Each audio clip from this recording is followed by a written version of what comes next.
L'association, déjà, elle a vocation à accompagner l'ensemble des personnes éprouvant des difficultés en matière d'inclusion, soit sociale, soit professionnelle. Et on travaille uniquement sur le territoire donc, du Perche vendômois, un petit territoire plutôt rural. Et donc notre implication dans le territoire est assez forte et on a à cœur de développer effectivement des projets qui font sens pour le territoire. C'est-à-dire qu'on travaille sur énormément de sujets autour des filières courtes et il nous faut respecter ce territoire effectivement parce que c'est là où les gens ont leurs ressources, souvent leurs ressources familiales. Ils ne veulent pas être déracinés, ça c'est évident.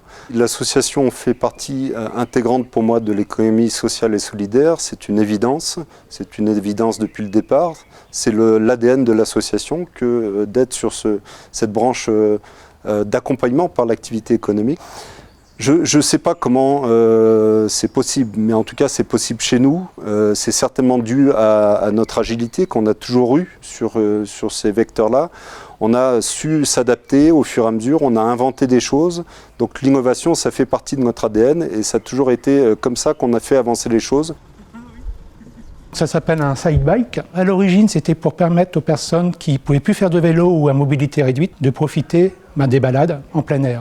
On s'en sert de plus en plus pour aller faire quelques petites courses, ce qui permet aussi de réduire notre impact carbone.